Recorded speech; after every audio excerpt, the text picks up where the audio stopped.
Bismillahirrahmanirrahim. Assalamualaikum warahmatullahi wabarakatuh. Alhamdulillahi ala ihsanih wa syukru lahu ala taufiqihi wa amtinani wa asyhadu an la ilaha illallah wahdahu la syarika lahu ta'ziman li sya'nih wa asyhadu anna Muhammadan abduhu wa rasuluhu da'ila ridwanih. Allahumma salli alaihi wa ala alihi wa ashabi wa ikhwanih. Para ikhwan dan akhwat, para pemirsa yang dirahmati oleh Allah Subhanahu wa taala. Alhamdulillah, puji dan syukur kita panjatkan kepada Allah atas limpahan karunia yang tiada henti-hentinya Allah berikan kepada kita. Salawat dan salam semoga tercurahkan selalu kepada junjungan kita Nabi Muhammad sallallahu alaihi wasallam dan juga kepada keluarganya dan juga para sahabatnya dan orang-orang yang setia mengikutinya dan meniti sunnahnya hingga akhir zaman kelak. Pembahasan kita akan kita sampaikan pada kesempatan kali ini adalah tentang hari Lebaran, ya. Hari yang dinantikan oleh setiap mukmin, ya. Hari yang menjanjikan berbagai macam kebahagiaan, ya. Pertemuan dengan keluarga, ya. Hari kemenangan, hari kebahagiaan bagi orang-orang yang mereka telah berjuang selama sebulan penuh untuk mendekatkan diri kepada Allah Subhanahu wa taala, menahan kantuk untuk baca Al-Qur'an, berletih-letih untuk bisa salat malam dan derayan air mata tatkala berdoa memohon ampunan kepada Allah Subhanahu wa taala. Maka hari tersebut hari yang dinanti oleh mereka seluruhnya. Maka berbahagialah, hani'an lahum, bahagialah mereka yang telah berjuang selama ini. Semoga amal ibadah mereka diterima oleh Allah Subhanahu wa taala. Amin ya rabbal alamin. Adapun hari Eid yang kita akan bahas adalah Idul Fitr, ya. Ya, Al-Fitr artinya berbuka, ya. Idul Fitr artinya berbuka. Eid artinya hari raya berbuka karena hari raya tersebut diawali dengan puasa selama sebulan, ya. Kemudian setelah itu diakhiri dengan berbuka, tidak berpuasa lagi. Maka disebut dengan Idul Fitr, ya, karena Al-Fitr artinya berbuka.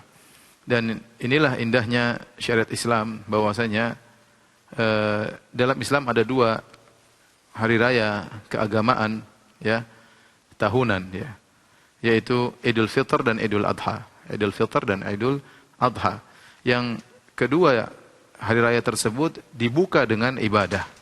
Idul Fitr dibuka dengan puasa selama sebulan, kemudian diakhiri dengan hari raya Idul Fitr. Adapun Idul Adha dibuka dengan haji, ya, di mana orang-orang pada tanggal 8 Dzulhijjah pergi ke Mina, kemudian tanggal 9 wukuf di Padang Arafah, kemudian malam tanggal 10 berada di Muzdalifah.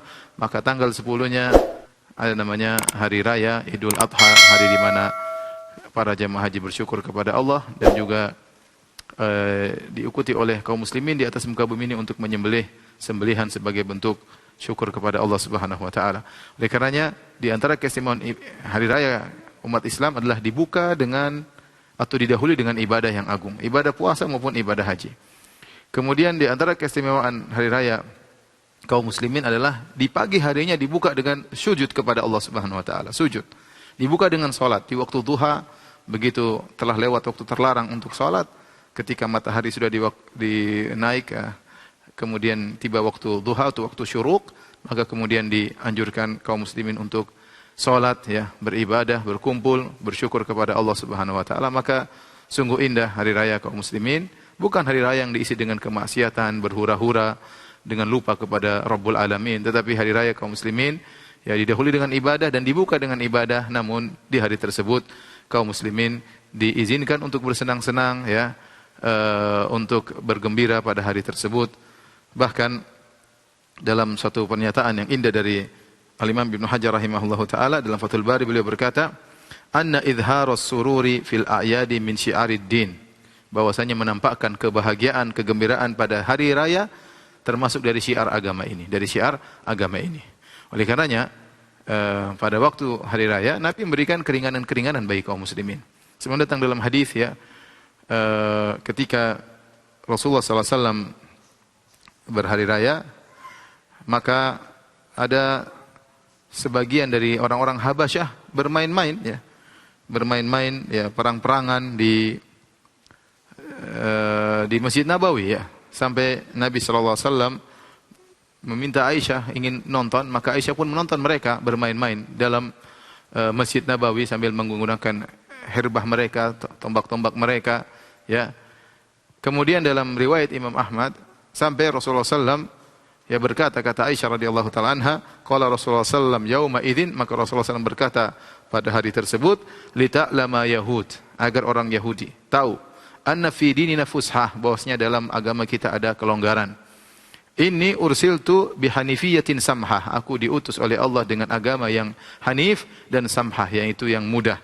Ya, hadis ini dihasankan oleh para muhakkik Musnad Imam Ahmad. Demikian dalam riwayat yang lain, ya, Nabi SAW, hadis Aisyah, Nabi berkata kepada orang-orang Habasyah, il abu ya bani arfidah, ya'lamil yahud, ya'lamil yahudu wan nasara anna fi dini fushah. Bermainlah kalian wahai orang-orang Habasyah, bermainlah perang-perangan, ya, agar orang-orang Yahudi dan Nasara tahu bahwasanya dalam agama kita ada kelonggaran. Kita tahu bahwasanya orang Yahudi mereka terlalu berlebihan, ya, ekstrim dalam menjalankan ibadah mereka.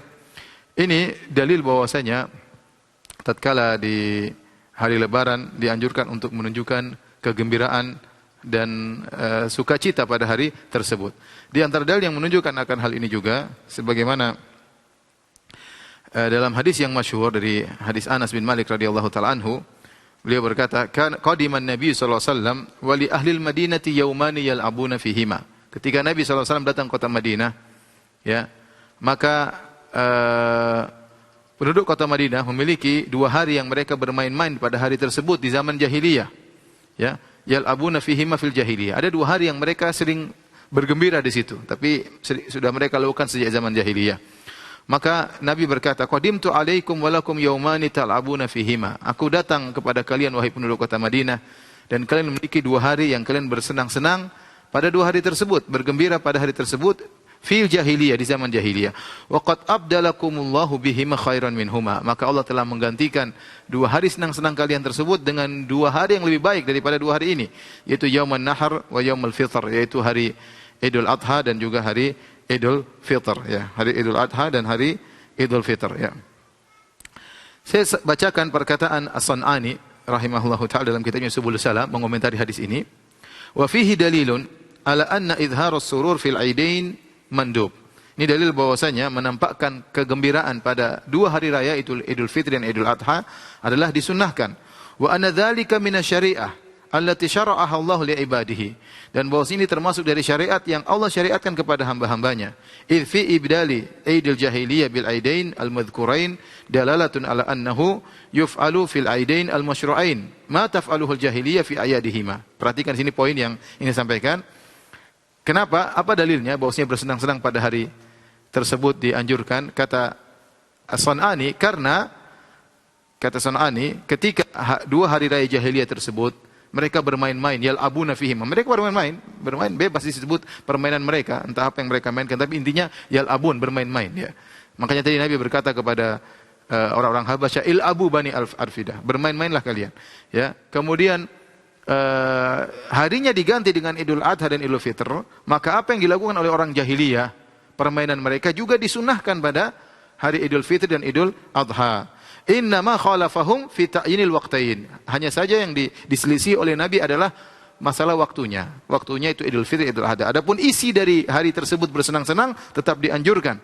Ya, oleh karenanya beliau berkata lagi, wa amma tawsi'atu 'alal iyal fil a'yad bima hasalallahu min tarwihil badan wa bastin nafs min kula fil ibadah fahuwa masyru'. Adapun memberi kelonggaran kepada anak-anak ketika hari raya, kepada keluarga yang buat mereka bergembira, buat mereka senang, ya, untuk melepaskan keletihan beribadah selama sebulan, ya, untuk hari raya Idul Fitr, maka ini disyariatkan. Oleh karenanya dari sini kita pahami bahwasanya untuk hari raya ada kondisi khusus, ya. Bahwasanya kita dianjurkan untuk bergembira, ya, pada hari tersebut, bersenang-senang, bahkan bermain-main. Dan ini bebas, ya, bagaimana ekspresi kaum muslimin di masing-masing daerah untuk bermain-main, mereka berbeda-beda, ya. Selama permainan tersebut tidak menjerumuskan dalam kemaksiatan. Selama permainan-permainan tersebut tidak menjerumuskan dalam kemungkaran-kemungkaran, ya, maka bebas memberi kegembiraan kepada anak-anak. Dan bahkan dalam hadis disebutkan bagaimana diizinkan oleh Nabi sallallahu alaihi wasallam, ya, tatkala ada dua budak wanita yang mereka kemudian bersenandung, ya, bernasyid dengan menyebutkan syair-syair yang tentang kejadian Bu'ath. Bu'ath adalah perang Bu'ath, yaitu perang kepahlawanan yang terjadi, perang saudara yang terjadi antara kaum Al-Aus dan kaum Al-Khazraj, yang kemudian sekitar 5 tahun sebelum Nabi SAW berhijrah, dan itu disenandungkan oleh mereka, itu syair-syair yang menggambarkan tentang kepahlawanan atau dalam peperangan. Dan dibolehkan oleh Nabi tatkala dua budak wanita tersebut bersenandung dengan syair-syair tersebut. Aisyah radhiyallahu taala anha meriwayatkan, qalat dakhala Abu Bakrin wa indi jariyatani min jawaril ansar tughanniyan mimma taqawalatil ansar yauma Bu'ath. Abu Bakar masuk ke rumahku, itu di rumah Aisyah, rumahnya Nabi sallallahu alaihi wasallam, dan di sisiku ada dua budak wanita, ya, dari budak-budak wanita Ansar, dari milik kaum Ansar. Tughanniyan, mereka berdua sedang bersenandung, ya, dengan apa-apa yang diucapkan oleh kaum Ansar tatkala perang Bu'ath, yaitu syair-syair kepahlawanan, syair-syair yang menggambarkan keberanian atau motivasi dalam peperangan. Qalat wa laysata bimughaniyataini, dan mereka berdua bukan penyanyi. Ini cuma dua budak wanita yang kebetulan, bukan khusus penyanyi, bukan. Ini dua budak wanita yang kebetulan bersenandung dengan nasyid-nasyid syair-syair. Faqala Abu Bakar ketika melihat dua wanita tersebut atau dua budak wanita tersebut sedang bersenandung syair, maka beliau pun marah, beliau berkata, bima zamiri syaitan fi baiti Rasulillah. Apakah dengan nyanyian-nyanyian syaitan di rumah Rasulullah SAW? Mizmar itu kata Ibnu Hajar rahimahullah taala, maksudnya adalah berasal dari bahasa Arab yang artinya adalah saut alladhi lahu safir, yaitu suara yang ada nadanya. Oleh karenanya dimutlakan kepada ghina, nyanyian. Kemudian mizmar juga atau mizmarah, ya, diitlakan juga, digunakan sebagai ungkapan dari alat musik, ya. Tapi maksud dari Abu Bakar sini adalah mizmar, artinya lagu. Apakah ada lagu-lagu syaitan di sini, ya? Karena kita tahu di antara sarana syaitan untuk menyesatkan atau membuat lalai orang-orang adalah dengan nyanyian-nyanyian yang dilarang, ya. Dan ini sama seperti perkataan Nabi sallallahu alaihi wasallam kepada Abu Musa al-Asy'ari, laqad utita mizmaran min mazamiri ali Daud. Wahai Abu Musa al-Asy'ari, ketika Abu Musa al-Asy'ari radhiyallahu anhu baca Al-Qur'an dengan begitu indahnya, Nabi berkata, kau telah diberikan mizmar, ya. Mizmar itu suara indah, bukan diartikan oleh sebagian orang diberikan seruling, enggak, ya. Jadi mizmar artinya suara indah. Tetapi Abu Bakar mengingkari, ya, apakah ada nyanyian syaitan di rumah Rasulullah sallallahu alaihi wasallam, wa dzalika fi yaumi, dan itu ketika itu hari raya.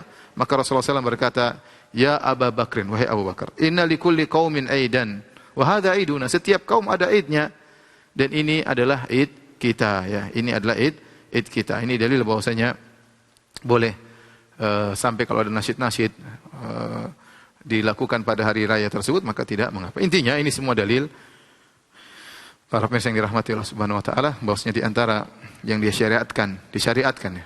Bahkan kata Ibnu Hajar, syiaruddin, syiar agama adalah menunjukkan kesenangan pada hari tersebut, berlapang kepada anak-anak dan keluarga, ya. Maka silakan beli baju baru, oke, ya. Kemudian bikin makanan yang enak, oke, ya. Kemudian mungkin ada permainan-permainan, silakan, bersenang-senang, ada nasyid-nasyid, oke, selama bukan perkara maksiat, ya. Selama bukan perkara maksiat. Bermain boleh, bermain dibolehkan pada hari tersebut, ya. Dan berikan hal ini agar anak-anak merasa bahwasanya mereka sedang lebaran. Mereka sedang lebaran, kasih uang kayak belikan apa kayak, sehingga mereka tahu ini hari lebaran, mereka gembira, ya. Karena selama sebulan mereka beribadah, ya, kemudian di penghujungnya ada hari yang menggembirakan mereka, yang diizinkan oleh syariat untuk bersenang-senang. Taib, kita akan membahas beberapa hal yang berkaitan dengan fikih hari raya. Para ikhwan dan akhwat yang dirahmati oleh Allah Subhanahu wa taala, yang pertama yang berkaitan dengan hari raya yaitu kapan kita mulai bertakbir. Kapan kita mulai bertakbir? Secara umum ada dua pendapat di kalangan para ulama. Ada yang mengatakan takbir dimulai tatkala di subuh hari atau di pagi hari tatkala orang berangkat menuju ke musalla untuk salat Id, maka mereka bertakbir di jalan, ya, bertakbir dengan mengeraskan suara di jalan, dan ini sunnah Nabi sallallahu alaihi wasallam, dan ini dipraktikkan oleh para sahabat, ya. Adapun mazhab Al-Imam Syafi'i rahimahullahu taala, beliau berpendapat bahwasanya takbir dimulai dari terbenam matahari pada hari terakhir bulan Ramadan. Beliau berdalil dengan firman Allah, "Tukmilul iddata wa litukabbirullaha 'ala ma hadakum." Agar kalian menyempurnakan iddah, yaitu menyempurnakan bilangan puasa, ya, entah 29 hari atau 30 hari. Kemudian kata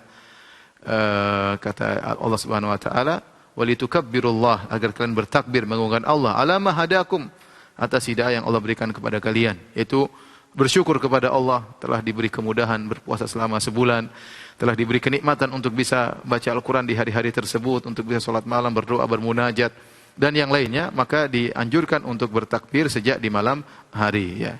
Khilaf di kalangan para ulama. Ya. Adapun asar-asar dari salaf, mereka bertakbir tatkala di pagi hari. Tapi ini khilafnya ringan ya. Sebenarnya lama ini masalah khilaf, maka boleh. Ya, apalagi yang bermadzhab Syafi'i untuk kemudian bertakbir di malam hari, ini praktekkan di tanah air kita, maka kemudian bertakbir sejak maghrib ya. Allahu Akbar dan seterusnya, maka disunahkan sampai kapan terakhir waktu takbir. Dalam mazhab Syafi'i ada 3 pendapat. Kapan berakhir kita bertakbir? Ada yang mengatakan begitu imam datang maka sudah berhenti takbir. Jadi silakan orang datang ke lapangan kemudian menantikan kedatangan imam. Begitu imam datang selesai takbir. Ada yang mengatakan ketika imam mulai sholat Allahu Akbar maka selesai, tidak ada lagi takbiran. Ada yang mengatakan sampai imam selesai berkhutbah. Selesai berkhutbah tidak lagi takbiran. Artinya ini yang dianjurkan. Adapun orang bertakbir kapan saja boleh, tetapi maksudnya yang dianjurkan untuk dikeraskan di jalan-jalan adalah batas waktunya adalah tadi. Jadi menurut mazhab Syafi'i dimulai dari terbenam matahari dan berakhir ya paling tidak sampai imam selesai khutbah maka selesai. Jadi di pagi hari ibadah subuh kita boleh bertakbir di jalan ya. Kalau sekarang dalam musim pandemi kita mungkin bertakbir dalam rumah karena kita tidak sholat di luar ya. Atau sebagian yang sholat di luar maka silahkan mereka bertakbir tatkala berjalan menuju musola ya. Kemudian disunahkan ya di pagi hari seorang untuk mandi ya, mandi, dan ada hadis-hadis datang dari Nabi SAW bahwasanya beliau mandi untuk Id, tapi hadisnya dhaif semuanya. Yang datang adalah riwayat dari Ibnu Umar, asar dari Ibnu Umar radhiyallahu anhuma, beliau mandi untuk hari Id, dan juga dari sebagian sahabat yang lain. Intinya tidak ada hadis Nabi, tetapi para ulama mengkiaskan dengan mandi Jumat ya. Kata mereka mandi Jumat saja, setiap hari Jumat diwajibkan untuk atau disunahkan ya, dianjurkan untuk mandi karena hari Jumat ya, apalagi hari Id yang hari raya hari Id lebih agung daripada hari raya hari Jumat, karena hari Jumat hanya sepekan sekali, adapun hari Id adalah setahun sekali ya. Yang menunjukkan bahwasanya hari Id lebih agung, hari Idul Fitr lebih agung atau Idul Adha, karena Nabi SAW menyuruh semua orang untuk keluar ke lapangan, bahkan sampai zawatil khudur, yaitu para wanita-wanita yang biasanya dipingit suruh keluar. Ya, bahkan al-huyat, wanita-wanita yang haid juga disuruh keluar untuk hadir mendapatkan keberkahan kaum muslimin, untuk mendapati keberkahan doanya kaum muslimin. Maka disuruh keluar. Ini tidak dilakukan oleh Nabi pada hari Jumat ya, tidak dilakukan oleh Nabi pada hari Jumat, menunjukkan bahwasanya hari Id perayaannya lebih agung daripada hari Jumat. Nah, kalau hari Jumat dianjurkan untuk mandi hari Jumat, maka demikian pula lebih utama hari Id. Terlebih lagi telah dipraktikkan oleh Ibnu Umar radhiyallahu taala anhuma. Namun, para ulama mengatakan mandinya ya, sebagaimana khilaf juga dalam masalah hari Jumat, para ulama mengatakan mandinya setelah terbit fajar karena masuk hari Id. Karena kita mandi untuk hari tersebut, maka hendaknya mandinya setelah terbit fajar. Namun sebagian ulama mengatakan kalau dia mandi menjelang fajar insyaallah tidak mengapa, karena ini ibadah yang makkulah, diketahui bahwasanya tujuannya adalah bisa dipahami, tujuannya adalah untuk bersih-bersih. Jadi kalau mandi menjelang subuh insyaallah tidak jadi masalah. Namun kalau bisa mandi setelah terbit fajar maka itu lebih baik, sehingga kita dikatakan mandi pada hari Id ya. Kemudian dianjurkan untuk memakai pakaian yang indah ya, memakai pakaian yang indah. Sebagaimana dalam hadis dari Ibnu Umar radhiyallahu taala anhuma, dari Umar bin Khattab radhiyallahu anhu, bahwasanya Umar mengambil jubbah min istabrak ya. Umar mengambil ya atau membeli sebuah jubbah terbuat dari istabrak, yaitu dari sutra ya. Kemudian Umar membawakan baju tersebut kepada Rasulullah sallallahu alaihi wasallam, dan Umar menawarkan, kata Umar ya. Jadi Umar mengambil baju dijual di pasar, Umar bawa kepada Nabi sallallahu alaihi wasallam. Kemudian Umar berkata, "Ya Rasulullah, ibta hadhihi tajammal biha lil Aid wal wufud." Ya Rasulullah, belilah baju ini yang terbuat dari istabrak, dari sutra. Belilah baju ini untuk kau pakai untuk hari raya dan untuk menyambut para tamu. Ya. Kemudian Rasulullah SAW berkata kepada Umar, "Inna mahadhi libasu man la khalaqa lahu." Baju sutra bagi laki-laki hanya untuk orang-orang yang tidak mendapat bagian di akhirat, untuk orang kafir, untuk orang-orang musyrikin. Adapun orang Islam tidak boleh. Tetapi ini dalil bahwasanya merupakan kebiasaan para sahabat untuk memakai baju yang indah pada hari Id atau dalam rangka untuk menjamu tamu. Makanya ketika Umar melihat ada baju bagus terbuat dari sutra, maka dia tawarkan kepada Nabi agar Nabi beli. Ternyata Nabi tidak mau beli, bukan karena keindahan bajunya, tapi karena itu terbuat dari sutra. Artinya yang dipahami bahwasanya tatkala hari Id merupakan perkara yang ma'ruf di kalangan mereka, di kalangan para salaf, kalangan para sahabat, bahwasanya seorang bertajammul, berhias menggunakan baju yang terbaik yang dia miliki. Dan ini diriwayatkan dari para sahabat seperti Ibnu Umar, diriwayatkan dari Ibnu Umar annahu kana yalbas ahsana thiyabihi fil idain. Ibnu Umar tatkala hari raya Idul Fitri, Idul Adha, beliau memakai pakaian yang terbaik yang beliau miliki, ya. Kenapa? Karena bersenang-senang pada hari tersebut disyariatkan. Kemudian tentunya disyariatkan juga untuk pakai minyak wangi, ya. Kemudian pakai pakaian yang indah, ya, agar menyambut hari tersebut dengan sebaik-baiknya. Kemudian disunahkan untuk memakan korma, ya, karena pada hari tersebut adalah hari berbuka. Sebagaimana diriwayatkan dari Nabi sallallahu alaihi wasallam, Rasulullah sallallahu alaihi wasallam ketika hendak pergi ke musalla, maka beliau pun makan korma, ya, sebagai petunjuk bahwasanya hari ini hari berbuka, ya. Karena Nabi berpuasa dengan perintah Allah Subhanahu wa taala, maka Nabi berbuka juga dengan perintah Allah Subhanahu wa taala, ya, maka Nabi makan korma. Dalam riwayat ya'kuluhunna witran, Nabi makan korma tersebut dengan jumlah witir, ya. Dengan jumlah witir, ya. Para ulama mengatakan kenapa? Karena witir ini dimaksudkan sebagaimana sabda Nabi sallallahu alaihi wasallam, "Innallaha witrun yuhibbul witr." Sungguhnya Allah itu ganjil dan Allah menyukai bilangan yang ganjil. Apa maksudnya Allah witrun? Untuk menunjukkan Allah itu esa. Allah esa, Allah tidak ingin digenapkan. Allah tidak ingin dipasangkan dengan istri, Allah tidak ingin dipasangkan dengan anak, Allah tidak ingin dipasangkan dengan Tuhan yang lain, karena Allah Maha Esa. Maka seorang tatkala makan korma dengan bilangan ganjil, maka dia ingat bahwasanya Tuhannya Maha Esa. Tuhannya Maha Esa. Tidak ingin diduakan, tidak ingin disyirikkan, tidak ingin disekutukan. Dan kita boleh makan jumlah korma misalnya 1 atau 3 atau 5, ya. Ini sunnah, ya. Kalau ada korma kita makan korma, ya. Kalau seandainya tidak ada korma, sebagaimana pendapat sebagian ulama, kita boleh makan yang manis-manis, ya. Kita makan misalnya kue yang manis, ya. Misalnya kue apa kayak 3 potong, ya, atau 5 potong, ya. Kira-kira yang ganjil, ya, sebagai pengganti korma, sebagaimana pendapat sebagian ulama. Wallahu alam bisawab. Kemudian tatkala keluar, ya, sebagaimana pendapat sebagian ulama, tatkala keluar menuju musalla maka bertakbir.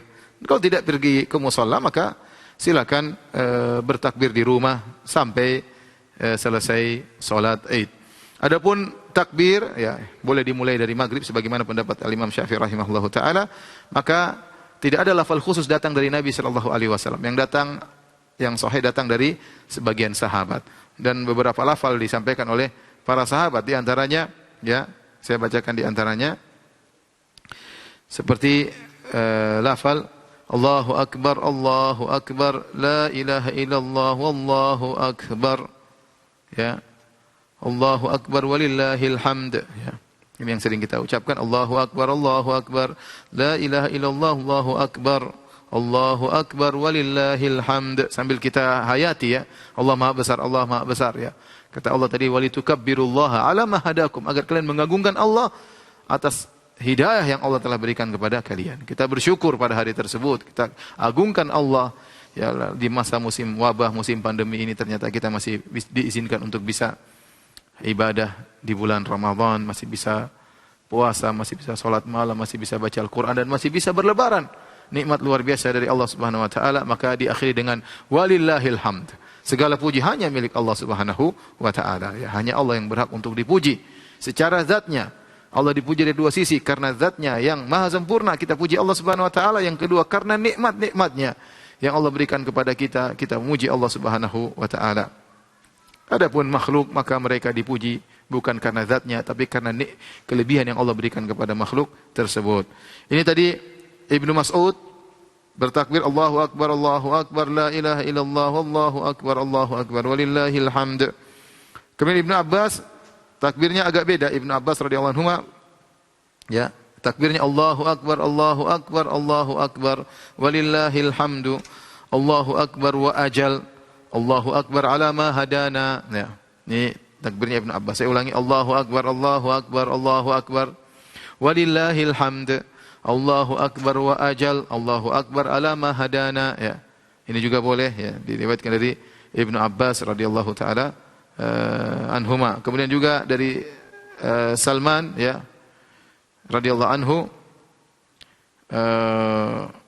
beliau berkata, kabbirullah, Allahu Akbar, Allahu Akbar kabira. Ya, Allahu Akbar kabira.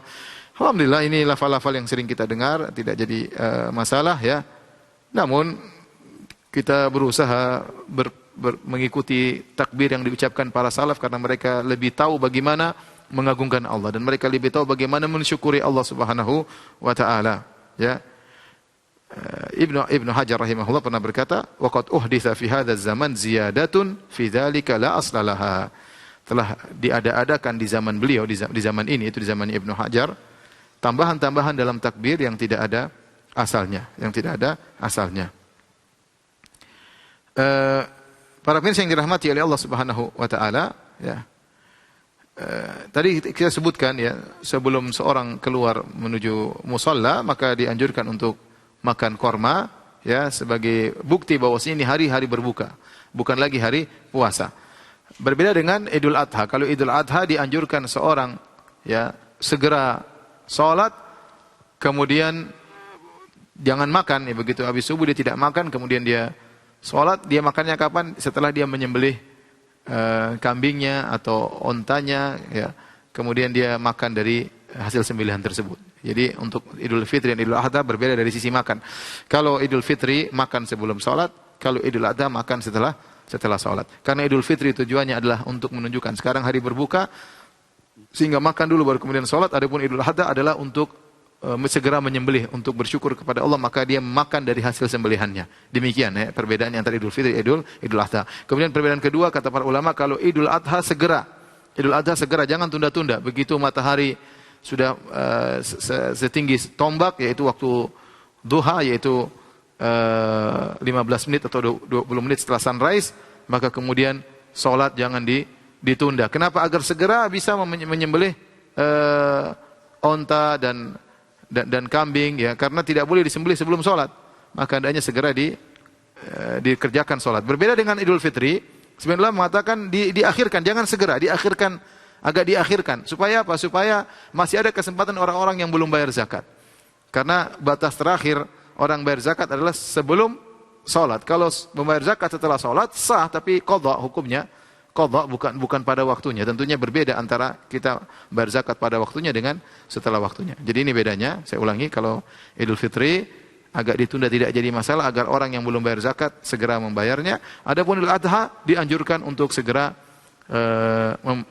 sholat agar segera bisa menyembelih hewan sembelihan. Kemudian melaksanakan sholat Id, ya, sholat Id. Adapun tata caranya, kita ada khilaf dalam masalah ini, ya, Adapun madhab Syafi'i, maka takbir pertama, rakaat pertama, Allahu Akbar, takbiratul ihram tidak dihitung, kemudian baca doa istiftah, kemudian takbir az-zawaid. Takbir zawaid itu yang 7 takbir. Allahu Akbar, kemudian Allahu Akbar, Allahu Akbar. Nah, di antara sela-sela takbir ini ada zikir. Ini tidak diriwayatkan dari Nabi SAW, tapi dari sebagian sahabat ada yang berzikir di antara sela-sela takbir zawaid tersebut. Ya. Jadi berzikir Allahu Akbar sampai 7 kali, baru kemudian a'udzubillahi minasyaitonirrajim, baru kemudian baca Al-Fatihah, kemudian berbaca surat. Ya. Jadi saya ulangi, kita sekarang ikut mazhab Syafi'i. Mazhab Syafi'i salat Id, ya, bagaimana caranya? Ya, berniat untuk salat Id, kemudian takbir Allahu Akbar, takbiratul ihram. Setelah takbiratul ihram baca doa istiftah.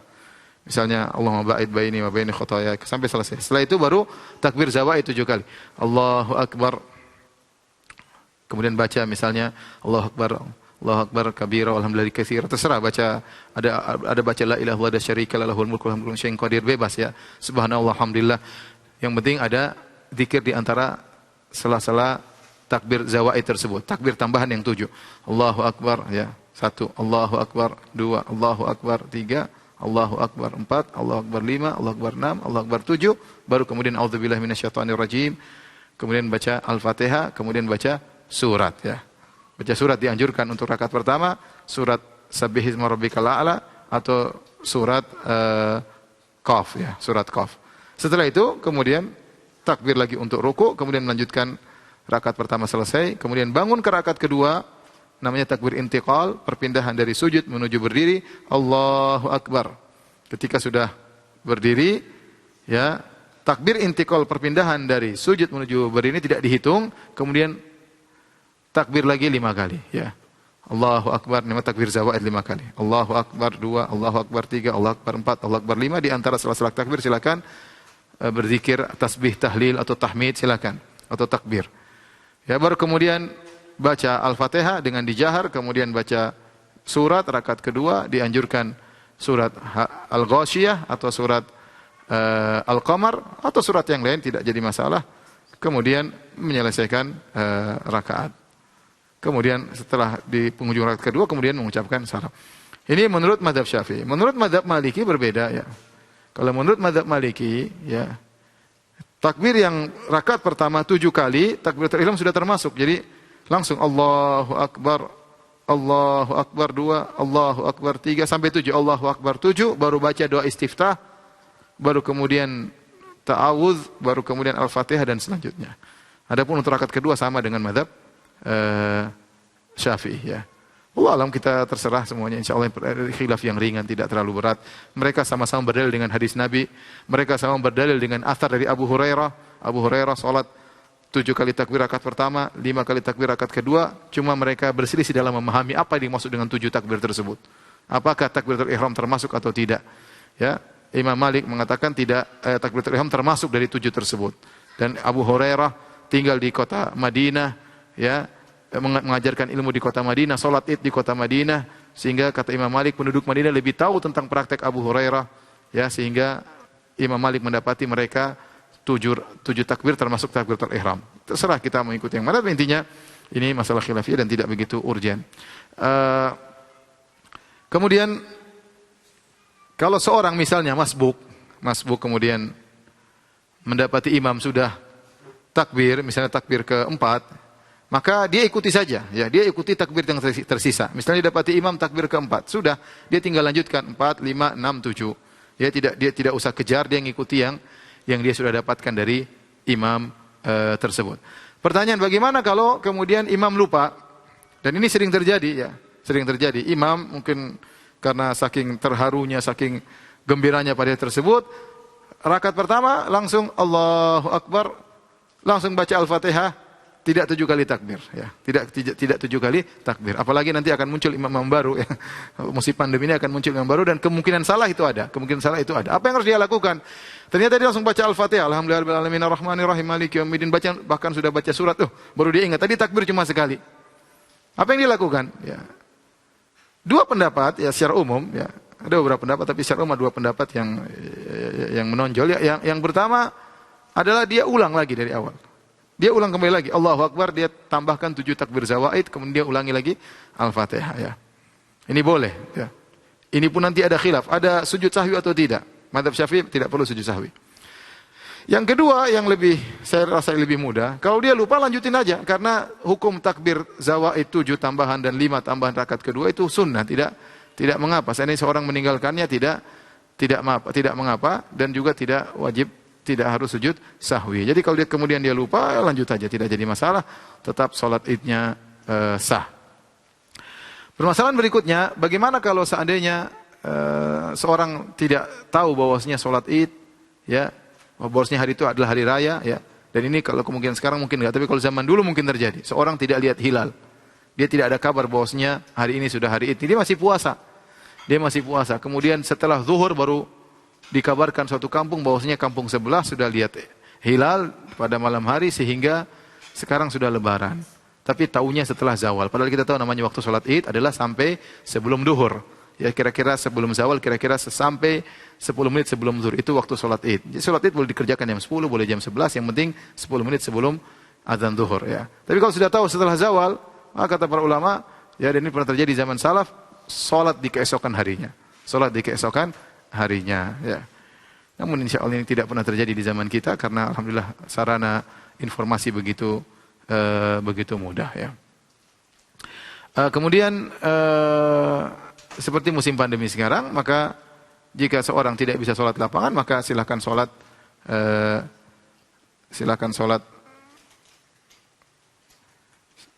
sendiri-sendiri ya, di rumah dia berjamaah dengan keluarganya, dengan anak istrinya. Bahkan pendapat yang kuat, jika tidak ada orang, dia cuma sendirian dia boleh. Dia sendirian dia boleh sholat Idul Fitri meskipun dia sendirian ya. Sebagaimana dijelaskan oleh para ulama ya. Inilah kira-kira para pemirsa yang dirahmati oleh Allah Subhanahu wa taala, sedikit yang saya sampaikan pada kesempatan kali ini tentang fikih berkaitan dengan Idul Fitr ya. Alhamdulillah kita sudah berada di penghujung hari terakhir di bulan Ramadan. Sekali lagi semoga ibadah kita diterima oleh Allah Subhanahu wa taala. Ya, semoga tilawah kita ya, kemudian juga salat malam kita, doa kita dikabulkan oleh Allah Subhanahu wa taala. Dan saya ingatkan bahwasanya setelah bulan Ramadan ya, jangan sampai kita meninggalkan ibadah-ibadah tersebut ya. Kata para ulama, la takun ramadhaniyan, janganlah kau menjadi ramadhani. Maksudnya apa? Adalah hanya mengenal Allah di bulan Ramadan ya. Bi'sa qaumun la ya'rifuna rabbahum illa fi Ramadan. Sungguh buruk suatu kaum yang mereka tidak mengenal Rabb mereka kecuali bulan Ramadan. Ramadan ini adalah suasana bagi kita untuk menggembleng diri kita untuk dekat kepada Allah Subhanahu wa taala. Bukan berarti setelah Ramadan selesai maka ibadah kita selesai. Tetap kita beribadah meskipun tidak sehebat di bulan Ramadan, tetapi asar dan bekasnya, dampaknya harusnya masih ada terus. Maka saya ingatkan di malam Idul Fitri jangan tinggalkan sholat malam ya, meskipun sholat witir ya. Bukan berarti kalau Ramadan sudah selesai berarti sholat malam buyar, enggak. Tetap kita sholat meskipun tidak seperti bulan Ramadan kita sholat 1 jam, 2 jam. Ya, yang penting sholat malam jangan sampai kita tinggalkan, minimal kita sholat witir. Kemudian hari-hari besoknya juga tetap kita melaksanakan sholat malam. Kemudian juga baca Al-Quran ya. Jangan lupa kita berusaha untuk terus baca Al-Quran meskipun setelah lewat bulan Ramadan. Demikian juga puasa-puasa sunnah. Paling tidak seorang puasa 3 hari dalam sebulan. Ya, kalau bisa Senin Kemis itu lebih baik. Kalau bisa puasa Daud itu lebih lagi yang terbaik. Kemudian hindarkan di bulan di hari raya, jauhkan diri kita dari berbagai macam kemaksiatan. Ya, jangan sampai kita mengotori hari indah ini dengan bermaksiat kepada Allah Subhanahu wa taala ya, di antaranya dengan mendengar musik-musik, joget-joget, kemudian bersentuhan lelaki dengan perempuan yang bukan mahramnya misalnya, atau menonton hal-hal yang diharamkan oleh Allah Subhanahu wa taala. Maka jangan sampai kita mengotori perjuangan kita selama sebulan di bulan Ramadan dengan hal-hal yang diharamkan oleh Allah Subhanahu wa taala. Terakhir mungkin yang sering ditanyakan juga yang saya sampaikan adalah tentang masalah tahniah, yaitu tentang bagaimana kita mengucapkan selamat lebaran kepada sesama kita. Karena di tanah air kita kebanyakan orang kalau mengucapkan selamat lebaran mereka mengatakan minal aidin wal faizin ya, minal aidin wal faizin, mohon maaf lahir dan batin. Apa hukum mengucapkan perkataan tersebut ya? Jadi untuk masalah lebaran hari raya, ada 2 sisi yang harus kita lihat. Pertama, sisi yang ta'abbudi. Situ harus benar-benar kita ikut syariat ya, tentang bagaimana misalnya kapan takbirannya, kemudian misalnya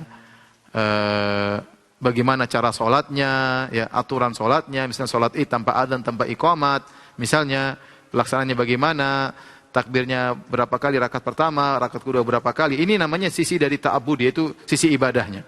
Namun di sana ada sisi yang lebih condong kepada tradisinya. Seperti tadi, bermain-main di hari raya. Tidak ada aturan khusus. Kita boleh bermain dengan permainan yang kita sukai selama tidak melanggar syariat Allah Subhanahu wa taala.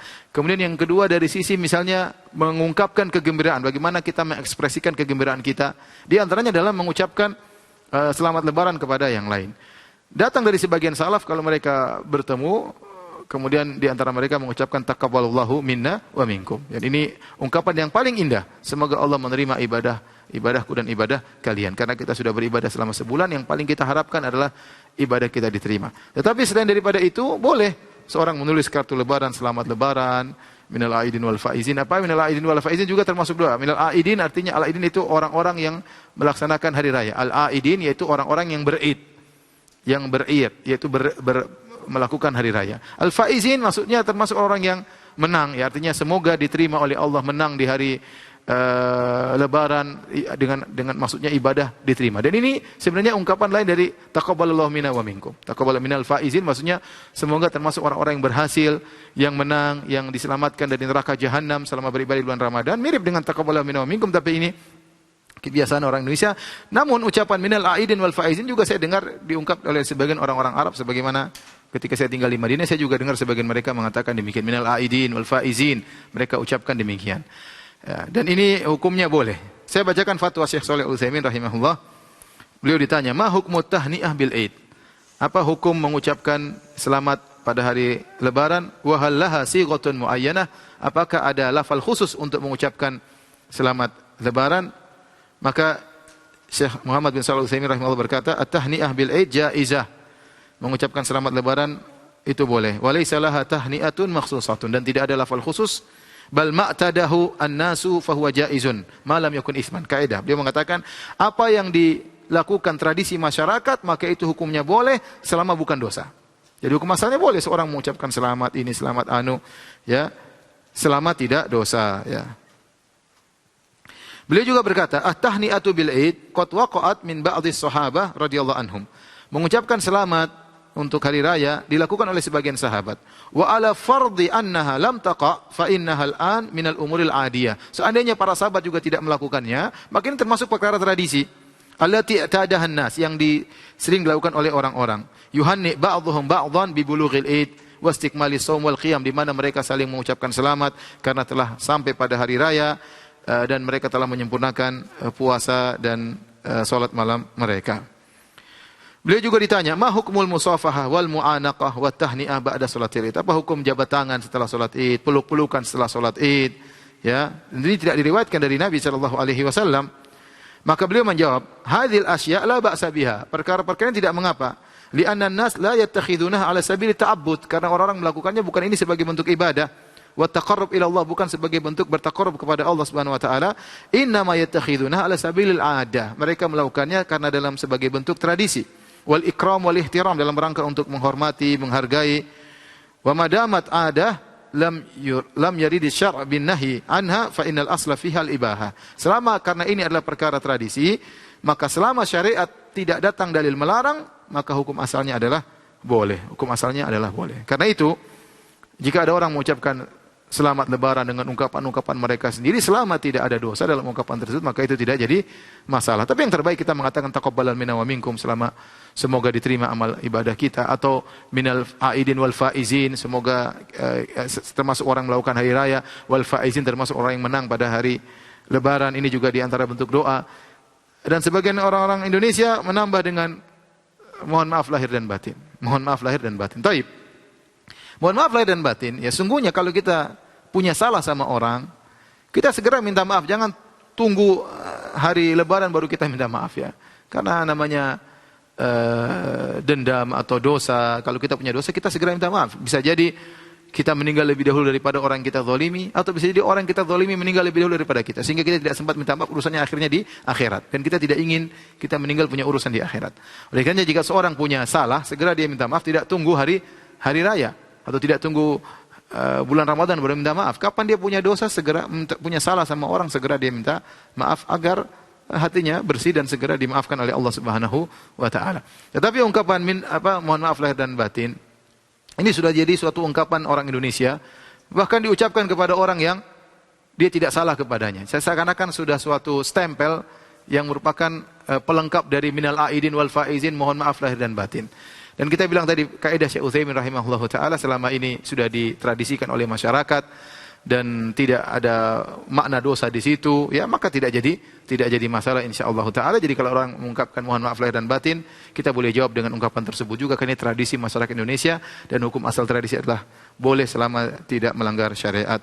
Demikian saja para pemirsa yang dirahmati Allah Subhanahu wa taala. Kepada para ikhwan dan akhwat saya ucapkan ya selamat hari Lebaran ya 1441 Hijriah. Taqabbalallahu minna wa minkum minal aidin wal faizin. Mohon maaf lahir dan batin. Semoga Allah menerima ibadah kita seluruhnya.